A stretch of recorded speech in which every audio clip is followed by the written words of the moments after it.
The apex predator. Quarantine zone stretched across the void, like a vast warning sign, written in starlight and suffering. 57 separate warning buoys ringed the perimeter, each broadcasting on all known communication frequencies in the 3,000 recognized languages of the Galactic Confederation. Their message was simple: danger, death, do not enter. Dr. Kestra Voss stared at the holographic projection and marveled at the elegant simplicity of fear. "Projection, magnify Sector 7A," she said, her voice barely above a whisper in the cramped confines of her laboratory at the Terran Institute for Xenobiological Studies. The hologram obliged, zooming in on a particular cluster of stars at the edge of the quarantine zone. "Now overlay the Vorak encounter data from mission archives 227854 through 2278.62. A series of red dots appeared, marking the points where Confederation ships had encountered and subsequently been destroyed by the Vorak, Class 1 apex predator, quarantined for 2 centuries. The greatest existential threat to galactic civilization since the quantum collapse of the Third Expansion. Or so everyone believed. Kestra leaned closer, her dark eyes reflecting the crimson markers. "Notice anything, Ada?" she asked her laboratory AI. "The encounter points form a non-random pattern, Dr. Voss," the AI replied, "as you have noted in your previous 17 analyses." "Yes, but look at the temporal spacing." Kestra's fingers danced through the projection, pulling up timestamps for each encounter. "They're not just spatially organized, they're temporally synchronized. These aren't random attacks, they're coordinated responses," completed a voice from the laboratory doorway. Kestra didn't turn around. She didn't need to. "Hello, Yilan. Come to tell me I'm wasting Institute resources again?" Dr. Yilan Koresh, the Institute's premier xenolinguist, stepped into the laboratory. His tall, willowy frame seemed almost fragile next to Kestra's sturdy build. "Actually, I came to tell you that the director has scheduled an emergency review of your research grant." "Again?" This time, Kestra did turn, and Yilan flinched at the intensity in her gaze. "That's the 3rd review in 6 months. You're burning through resources, Kestra, and your theories about the Vorak are mathematically sound and based on empirical evidence," she finished, turning back to the projection. "I can prove it, Yilan. The Vorak aren't predators. They're communicators." Yilan sighed. "Kestra, I've looked at your data. Yes, there are patterns, but that doesn't mean—" "I've deciphered it." The words hung in the air between them. "The bioelectric patterns. I've deciphered the basic syntax." The laboratory fell silent, except for the soft hum of equipment. Yilan stared at her, his professional skepticism warring with academic curiosity. "Show me," he said finally. Kestra smiled for the first time that day. "Ada, run simulation Voss Vorak 17. The holographic display shifted, the red encounter markers transforming into pulsing waves of blue-green light. The waves expanded, contracted, intersected in complex patterns that seemed almost musical in their precision. "These are the bioelectric fields generated by the Vorak during each encounter," Kestra explained. "Confederation sensors recorded them, but everyone was too busy dying to analyze them properly. They look like neural oscillations," Kestra finished. "Precisely, but not random ones, structured, coherent. These are thoughts, Yilan, complex, alien thoughts." Yilan stepped closer to the display, his professional interest fully engaged now. "But the destruction—" "Defense mechanism," Kestra said, her voice tight with excitement. "The Vorak bioelectric field is so powerful, it disrupts our technology, our neural functions. But it's not an attack. It's them trying to reach out, to communicate. We're like ants to them, they're trying to talk to us. But their very attempt crushes us." Yilan's eyes widened. That's a remarkable theory, Kestra. But how could you possibly prove it? Kestra's smile turned grim. I need to go there, in person, with a direct neural interface. The silence that followed was profound. You're insane, Yilan whispered at last. They've been calling me mad for years, Kestra replied with a shrug. Might as well earn the title. The council chamber of the Galactic Confederation stretched upward in a vast dome, its transparent ceiling revealing the glittering expanse of stars above. It was meant to remind the representatives of the 3,000-member species of their shared destiny among the cosmos. Today, it felt more like a courtroom to Kestra. Dr. Voss, your proposal is not merely unprecedented, it is suicidal. Ambassador Veltar's 4 upper limbs gestured emphatically, the bioluminescent patterns on his exoskeleton flashing with agitation. As the Threlian representative and head of the Quarantine Enforcement Committee, his opinion carried significant weight. With respect, Ambassador, Kestra replied, her voice calm despite the hostile atmosphere. Unprecedented doesn't mean incorrect. The data supports my hypothesis. The data supports many hypotheses, interjected Professor Hedrick Venth, rising from his seat among the academic contingent. His humanoid form was common among many Confederation species, but the metallic sheen of his skin marked him as Callidian, including the widely accepted conclusion that the Vorak are predatory entities that perceive other sentient life as food. Kestra resisted the urge to roll her eyes. Venth had been her most vocal critic for years, ever since she'd challenged his seminal work on predator classification systems. The Vorak have never consumed any biological material from the ships they've destroyed, she countered. They've never harvested resources or claimed territory. They simply respond when we enter their space. By destroying our ships and killing our people, Ambassador Veltar's bioluminescence pulsed, an angry crimson. Because we haven't understood how to respond to them, Kestra insisted. Look at the data, the bioelectric fields they generate. They're structured, complex. They're trying to communicate. And your solution is to offer yourself as the next casualty? This from Commander Zoran, the military liaison to the Council. His cybernetically enhanced frame tensed as he spoke, servos whirring softly. To breach the quarantine that has kept the Confederation safe for 2 centuries? Kestra turned to face him directly. My solution, Commander, is to build a neural interface capable of translating the Vorak bioelectric patterns into something my brain can process. To open a channel of communication that doesn't end in destruction. And if you're wrong, Professor Venth asked, his tone suggesting he already knew the answer. Then I die, Kestra said simply. But if I'm right, we gain a new understanding of a species we've feared for centuries. We might even gain a new ally. The council chamber erupted in overlapping voices, some shouting objections, others asking questions. Through the cacophony, Kestra noticed Commander Zoran studying her with an unreadable expression. When the noise subsided, Ambassador Veltar spoke again. Dr. Voss, while your academic credentials are unquestionable, your history of unorthodox theories makes it difficult to allocate Confederation resources to such a high-risk venture. I'm not asking for Confederation resources, Kestra replied.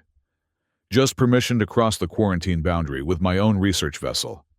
I've already secured private funding. This revelation caused another stir in the chamber. Private funding for scientific missions was rare in the Confederation's collectivist economy. From whom? Professor Venth demanded. The Terran Speculative Research Foundation, Kestra answered. They've provided a modified scout vessel, the Intrepid, along with all necessary equipment. Commander Zoran leaned forward. A civilian vessel would be destroyed before it got within 10 light-years of Vorak space. Which is why I'm requesting a military escort, Kestra countered. Just to the boundary. After that, it's my risk alone. The chamber fell silent as the council members exchanged glances. Finally, a voice spoke from the highest tier of the chamber, where the 7 elder species representatives sat in silent observation. "Let her go." All heads turned toward the source of the voice, Counselor Shin, representative of the enigmatic Meraxi, one of the first species to achieve interstellar travel. The Meraxi rarely spoke in council proceedings, preferring to observe and advise only in matters of grave importance. The quarantine has stood for 2 centuries, Counselor Shin continued, their multi-layered voice resonating through the chamber. In that time, we have made no attempt to understand what we fear. Perhaps it is time. Ambassador Veltar's bioluminescence flickered in patterns of respectful disagreement. Counselor, with all due respect, the quarantine exists for a reason. The Vorak have destroyed every ship that has entered their territory. Yes, Counselor Shin agreed. And in 200 years, they have never once left that territory to threaten us. Curious behavior for an apex predator. Wouldn't you agree? A murmur spread through the chamber as council members considered this observation. Kestra seized the moment. I'm not asking the Confederation to endorse my theory, or even to support my mission. I'm simply requesting permission to test my hypothesis, at my own risk. Commander Zoran stood. If the Council grants permission, I volunteer to command the military escort. All eyes turned to him in surprise. Commander, Ambassador Veltar's confusion was evident in both his voice and his bioluminescent patterns. Dr. Voss is either a madwoman or a visionary, Zoran said, his cybernetic eye scanning the chamber. Either way, I'd prefer to be there to witness the outcome.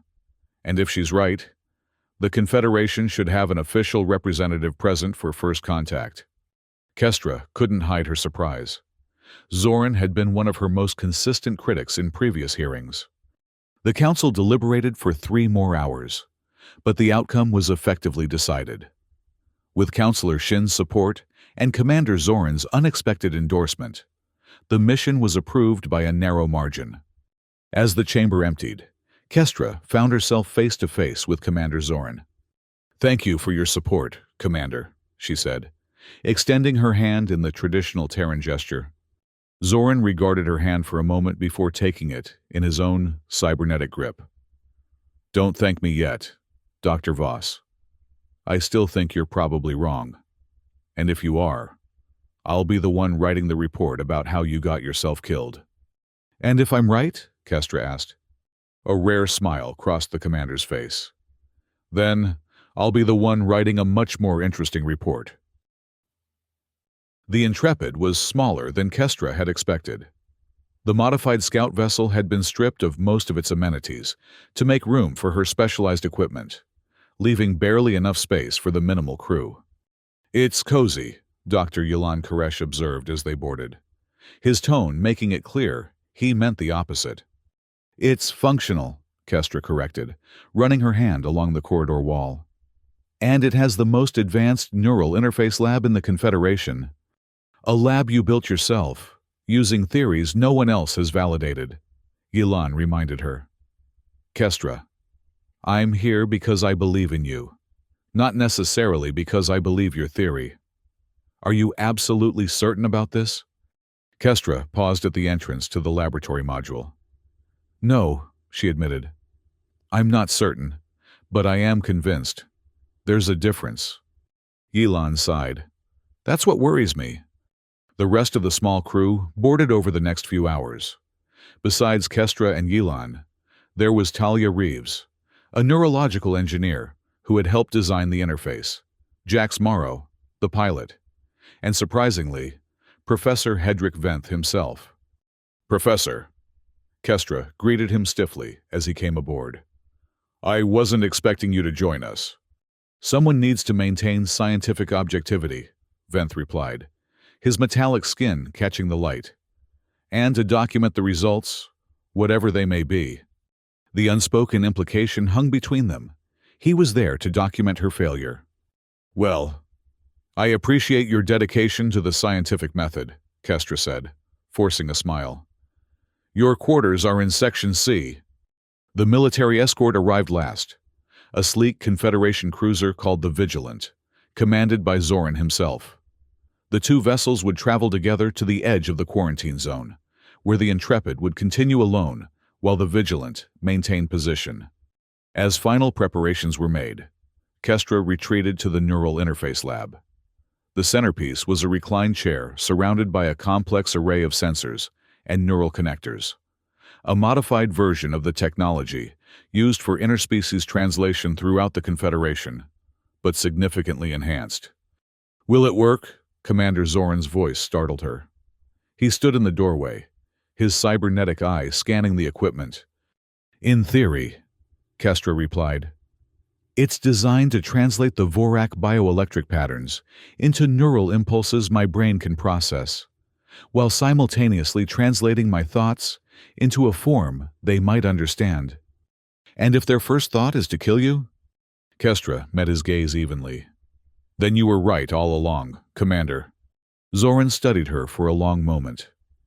"You know, when we first met 5 years ago at that symposium on xenothreat assessment, I thought you were naive, dangerous, even—" "And now?" Kestra asked.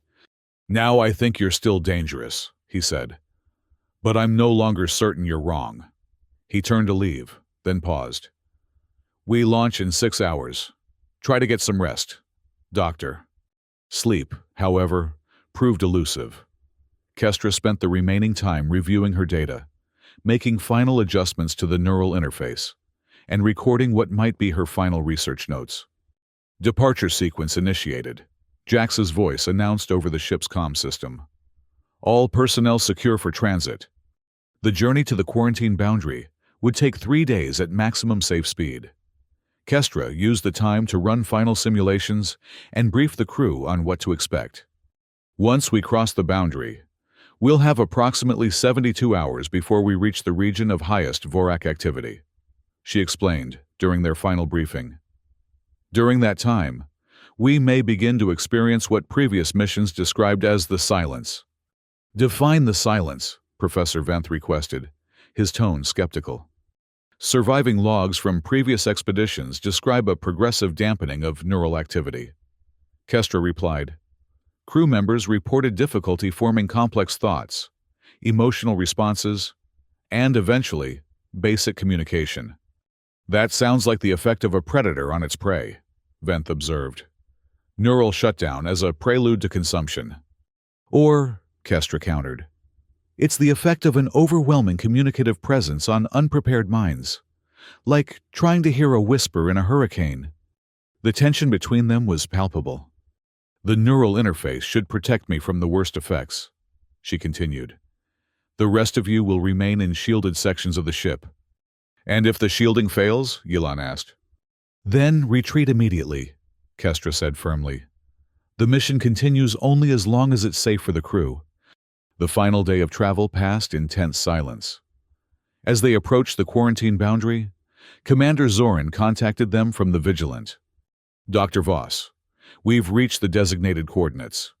His voice came through clearly on the main communication channel. "The Vigilant will maintain position here. You are cleared to proceed at your discretion." Kestra took a deep breath. "Thank you, Commander. We're proceeding as planned." "Doctor," Zoran added, his voice softening slightly. "Good luck." The Intrepid crossed the invisible line that had held back Confederation exploration for 2 centuries. For several hours, nothing changed.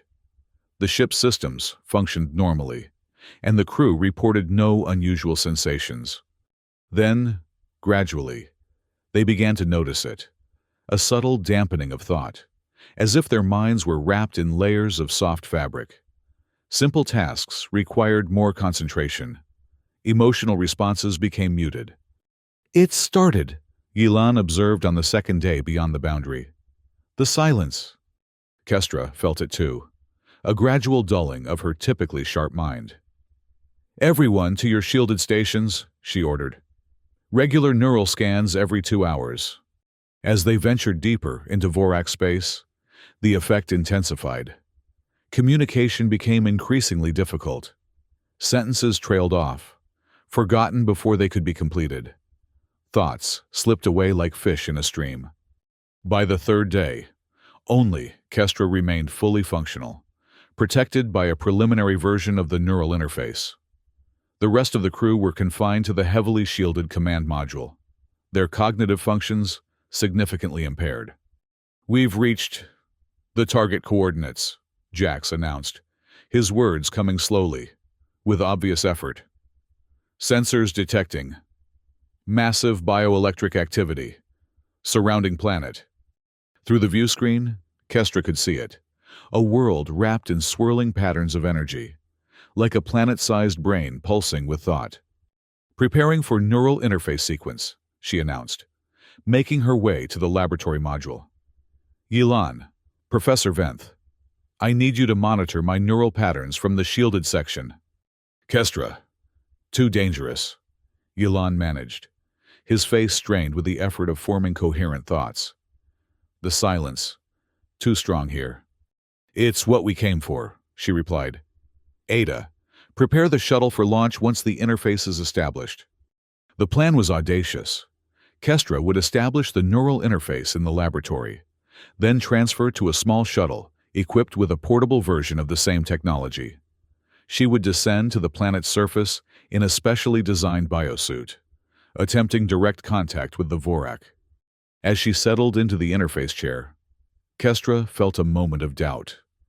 What if she was wrong? What if the patterns she'd identified were just the prelude to a feeding response? What if the Vorak truly were the apex predators everyone believed them to be? Interface activation in 3, 2, 1. Ada's voice counted down. The neural connectors engaged, and Kestra's world exploded into light and sensation. The bioelectric patterns she'd studied for years flooded directly into her consciousness. No longer abstract data points, but lived experience. And suddenly, there was no silence at all. There was sound, not physical sound, but mental. A vast chorus of thought so complex and multifaceted that her human mind could barely process its edges. They were there. The Vorak were there, their consciousness pressing against hers like an ocean against a fragile dam. "I hear them," she gasped, the words barely making it past her lips. "They're trying to understand us." Through the haze of overwhelming input, she managed to activate the shuttle launch sequence. As the small craft detached from the Intrepid and began its descent toward the planet, Kestra fought to maintain her sense of self amidst the flood of alien thought. The shuttle's autopilot guided it down through swirling energy fields that parted like curious fingers before a new object. On the planet's surface, a landscape of undulating structures that seemed part organic, part energy, the shuttle settled gently.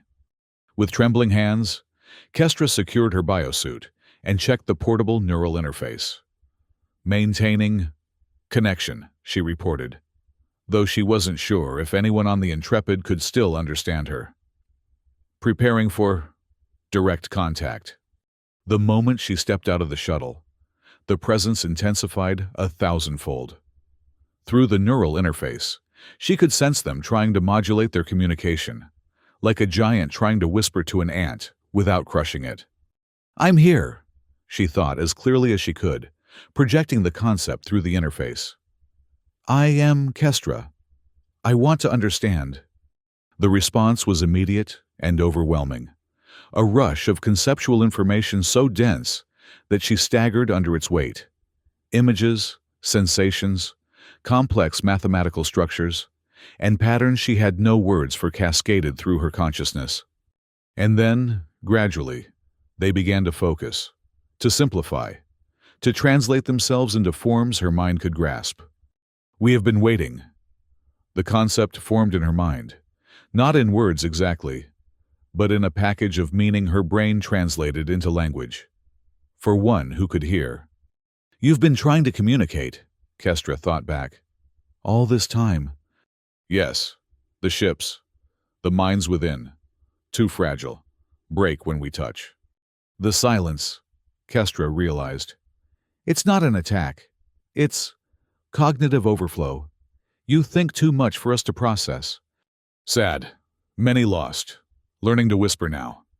As they continued to exchange thoughts, Kestra began to understand. The Vorak weren't predators at all. They were apex communicators, beings of such advanced cognitive and communicative capacity that their mere presence overwhelmed less developed minds. Their bioelectric fields weren't weapons, but their natural mode of expression. And they had been trying, for centuries, to find a way to speak with their galactic neighbors without destroying them. With each exchange, the interface adapted, and Kestra's brain began to process more complex Vorak communications. She lost track of time, lost in the wonder of first contact with a truly alien intelligence. When she finally returned to the shuttle, she was changed. The neural interface had permanently altered her brain structure, creating new pathways capable of processing Vorak communication at a rudimentary level. The ascent back to the Intrepid seemed to take both an instant and an eternity. When she stumbled back aboard, she found the crew in various states of neural distress, still functional, but deeply disoriented by prolonged exposure to the silence. "Kestra," Yilan managed, his eyes struggling to focus on her. "What happened?" "They're not predators," she said, her voice sounding strange even to her own ears. "They're teachers." The return journey to Confederation space was difficult. The crew gradually recovered as they moved away from the heart of Vorak territory. But Kestra struggled to readjust to normal human interaction. Her enhanced neural structure continued to process information differently, making her speech patterns erratic and her thought processes alien to her colleagues. When they finally reached the boundary, the Vigilant was waiting. "Dr. Voss," Commander Zoran's voice came through the communication system. "We had begun to fear the worst. Report your status." Status. Kestra struggled to find simple words to explain the profound transformation she had undergone. Successful contact. Vorak. Communicators. Not predators. Need. Medical assistance for crew. Neural recovery. The Vigilant escorted them back to the nearest Confederation medical facility, where the crew received treatment for neural stress.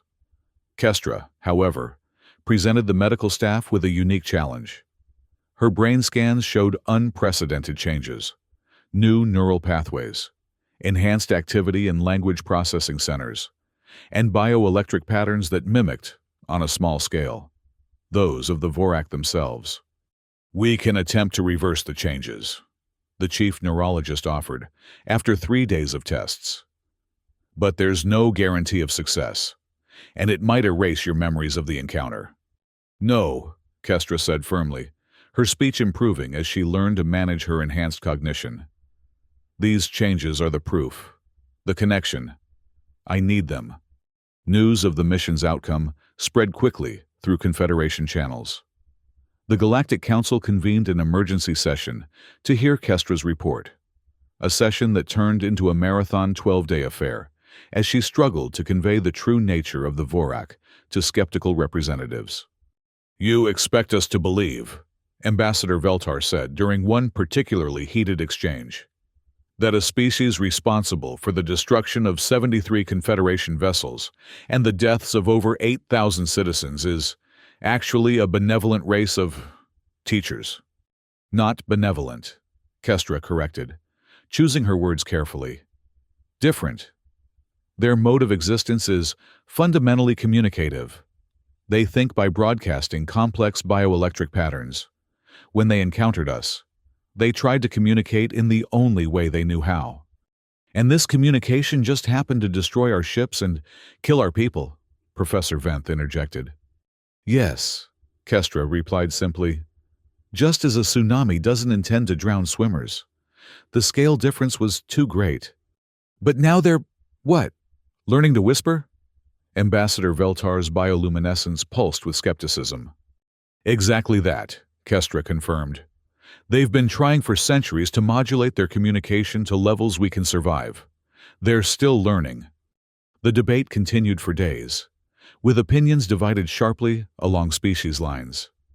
Those with more developed neural structures were quicker to accept Kestra's explanation, while physically resilient species with simpler nervous systems remained deeply skeptical. The turning point came when Dr. Yilan Koresh, having recovered from his exposure to the silence, presented his linguistic analysis of the data Kestra had brought back. "The patterns are unquestionably linguistic in nature," he testified, displaying complex visualizations on the council chamber's main projection.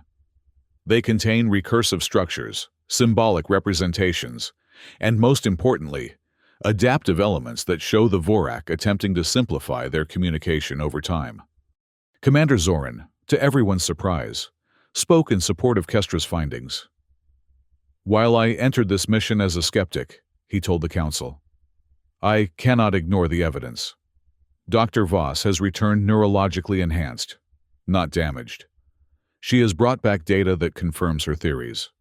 And most significantly, she survived direct contact with what we have always considered the galaxy's most dangerous predator." Still, many council members remained unconvinced. The debate might have continued indefinitely if not for the intervention, once again, of Councillor Shin of the Meraxi. "2 centuries ago," the ancient representative said, their multi-layered voice silencing the chamber, "my species made a similar journey. We encountered a race whose mere presence caused many of our explorers to lose cognitive function. We retreated. We declared them dangerous. We quarantined their space." A hush fell over the council as the implications became clear. "That race," Councillor Shin continued, "was humanity." Kestra stared at the Meraxi representative in shock. "Humans? But we're not—" "Not now," Councillor Shin agreed. "But when we first encountered your kind, your electromagnetic technology, your artificial neural networks, your early attempts at brain-computer interfaces, they created interference patterns that disrupted Meraxi cognition.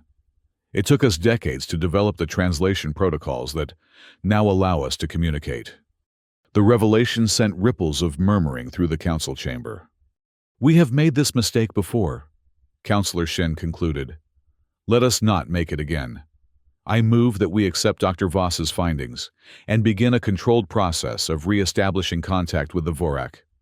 The vote was close, but in the end, the council approved a limited program of further exploration and communication attempts. And to everyone's surprise, including her own, they appointed Kestra as Special Ambassador for Apex Predator Communications.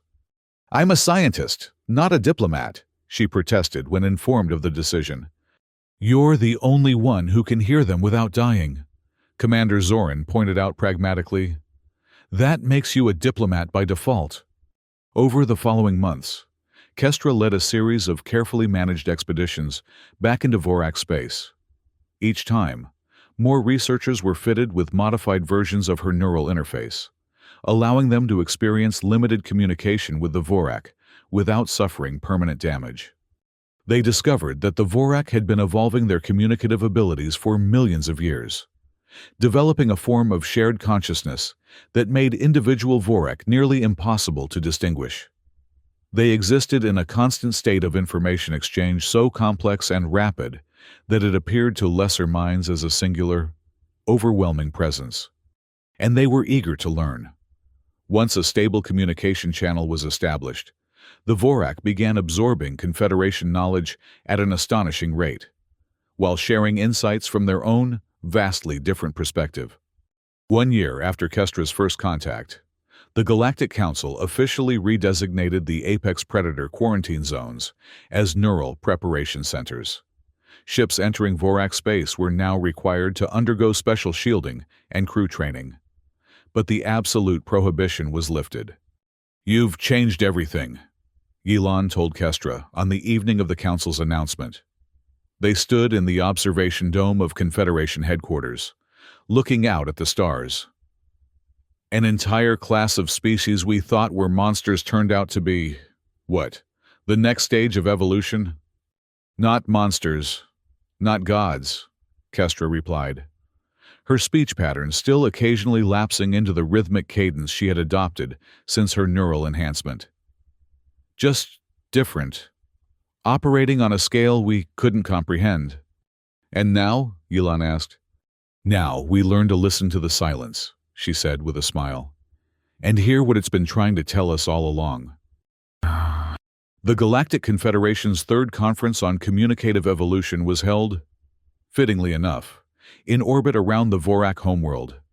Representatives from 500 species gathered on the massive diplomatic vessel Democracy, each fitted with the latest generation of neural interfaces that allowed them to experience diluted versions of Vorak communication.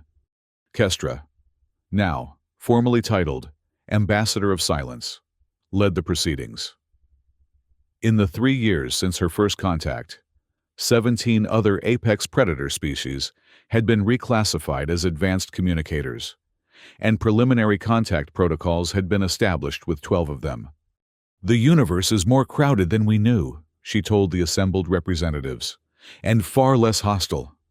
After the formal sessions concluded, Kestra found Commander Zoran, now Admiral Zoran, head of the Confederation's Communication Security Fleet, at one of the observation ports, looking down at the swirling energy patterns of the Vorak world below. "Still afraid of them?" she asked, joining him at the viewport. "Cautious," he corrected. "Always cautious. But no, not afraid. Not anymore." He turned to face her. "You were right all along." "Not entirely," Kestra admitted. "I thought they were benevolent. They're not. They're simply different. They can still destroy us through carelessness, the way we might step on insects without noticing. But they choose not to," Zoran observed. "They choose to learn," Kestra agreed, "as we do." Below them, the Vorak world pulsed with thought and possibility, a reminder of how much remained to be discovered in a universe where fear had been the dominant response for too long. "What do they talk about?" Zoran asked suddenly. "All that communication? What's it about?" Kestra smiled, the expression subtly altered by her changed neural structure. "Everything," she said. "The nature of existence, the mathematics of consciousness, the taste of starlight, the sound of growth, questions we haven't evolved enough to ask yet." "And they share this with us? Why?"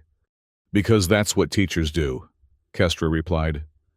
"They taught me that true monsters are often just invitations to deeper understanding, that what we fear most might be what we need most."